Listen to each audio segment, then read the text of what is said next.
the Ten Commandments are not about get it perfect so that God will love you. Like if Israel, there's this idea, and if you were raised in a church like I was, there's this idea, we were taught that if Israel had just gotten it right, then Jesus wouldn't have needed to come.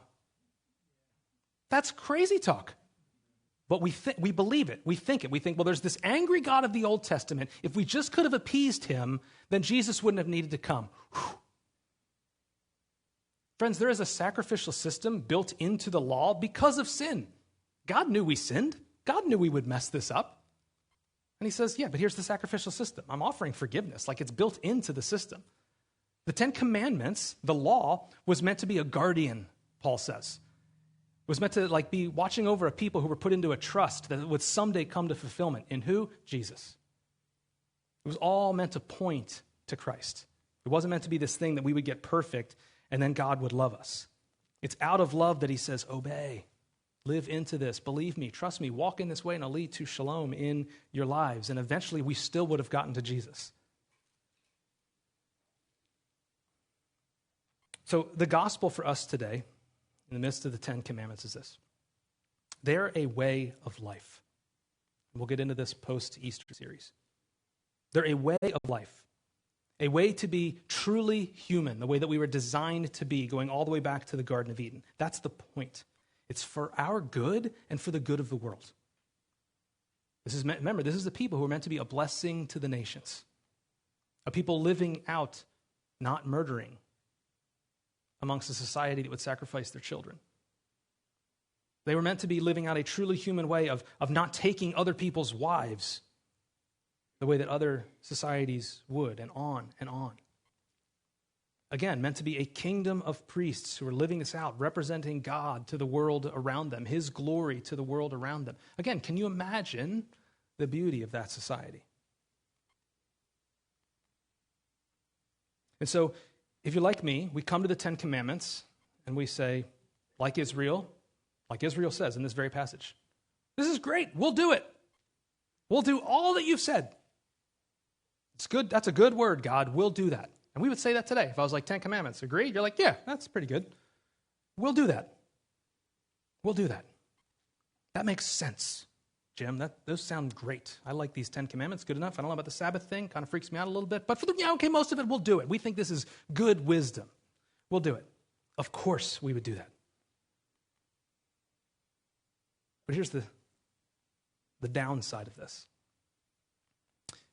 It's worse than you think.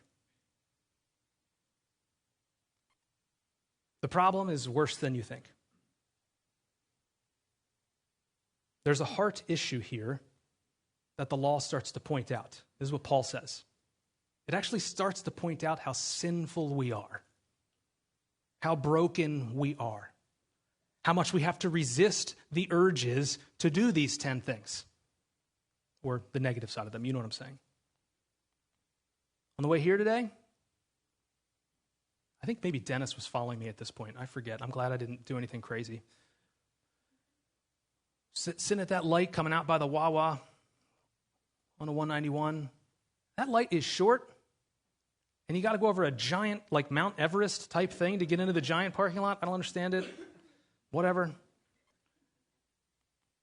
Whoever the first car was in the lane, when that light turned green and the arrow, there's a green arrow, you can go. I'm looking, I'm like 5 cars back, and no one's moving. And I'm like, I literally said out loud, what is happening?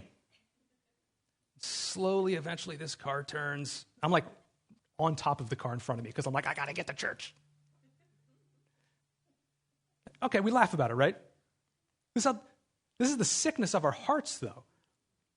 The same thing that leads someone to murder someone starts creeping up, if we're honest, right?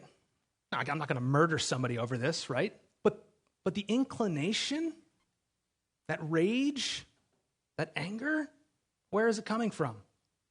Now, I obeyed the 10 Commandments. I didn't murder anybody. They might have deserved it. I didn't murder anybody. But it was there in my heart. You understand? This is why when Jesus gets on the scene, he's like, I know you've obeyed the 10 Commandments, but it's worse than you think, actually.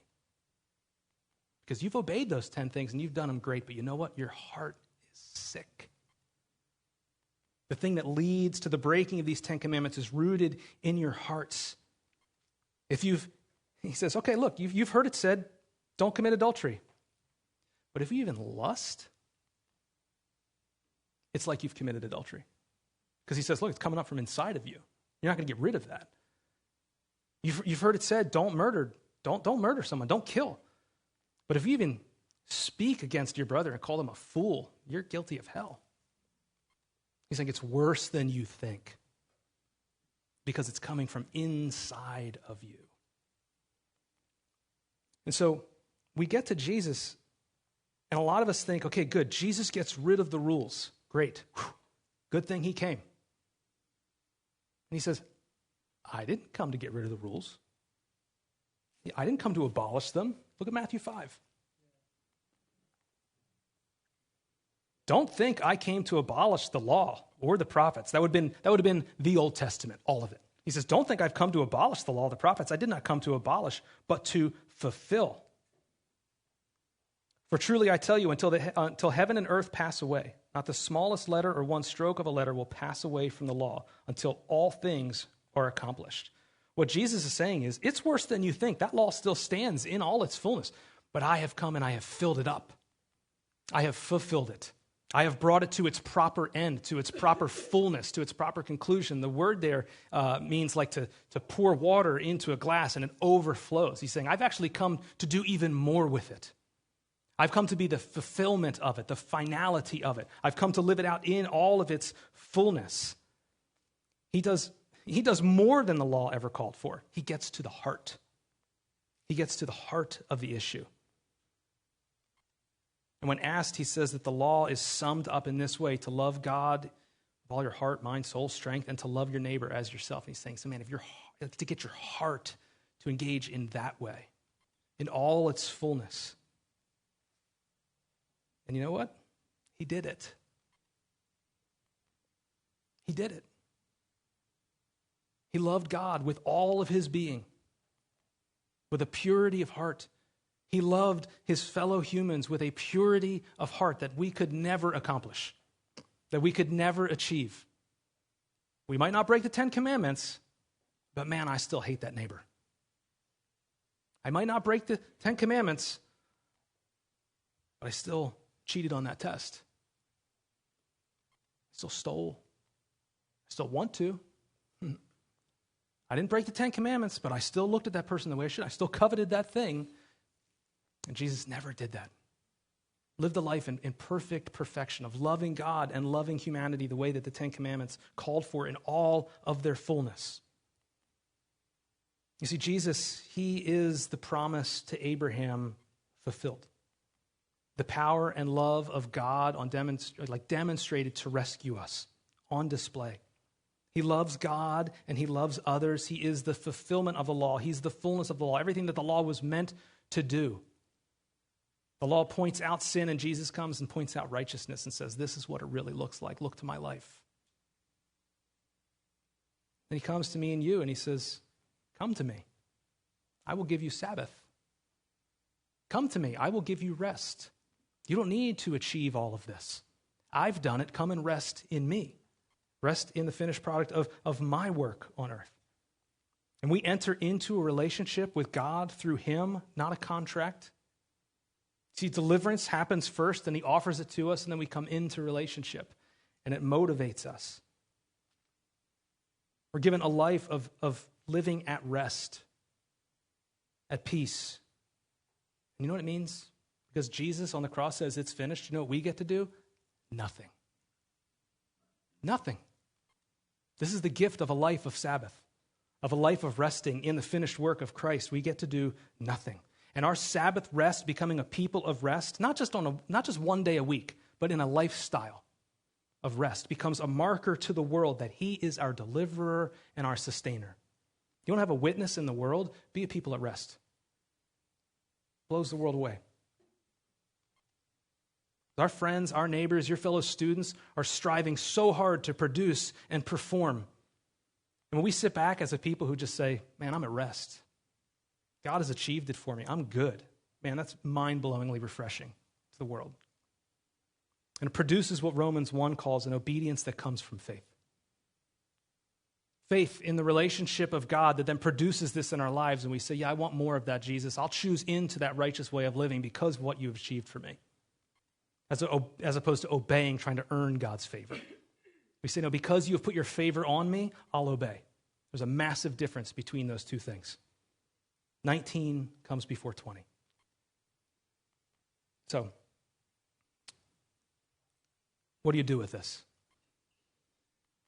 We're swimming in the water of the Ten Commandments. What do we do with it?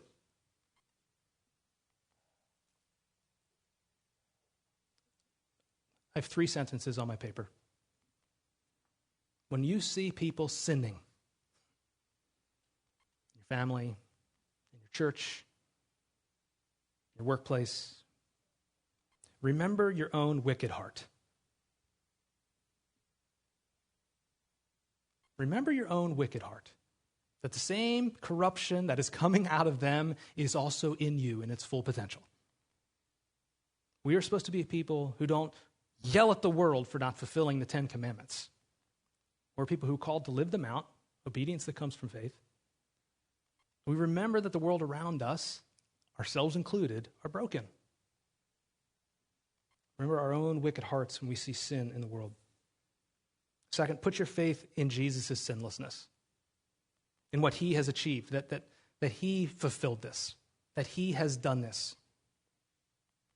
And in an affection for him and a worship of him and a love of him, let obedience come out of that faith. When you read the New Testament, you see the things that Paul is calling for in churches and in Christians and say, there's something good in the way that he's calling us to live. Because of what Jesus has accomplished for me, I will let it motivate me to choose these things. This must be the better way. I can see what Jesus has done for me, the love of the Father for me, therefore I will choose it and live into it. The last thing. Remember the God of the Old Testament is the God of creation, the God of relationship, who puts the law in place as a guardian that eventually culminates in Christ. It wasn't meant to be there just so he could wag his finger at humanity and say, because you failed, I better come and do it. He knew we were failures. This was put in place as a guardian to get to Jesus, the fulfillment of the law. Remember, most importantly, 19 comes before 20. The God of relationship is the one who gives us the law, who gives us the 10 Commandments. Let faith in him lead to a life of obedience, which then makes us the people of God, getting to live in the promised land of his Son Jesus now and forever. Let's pray.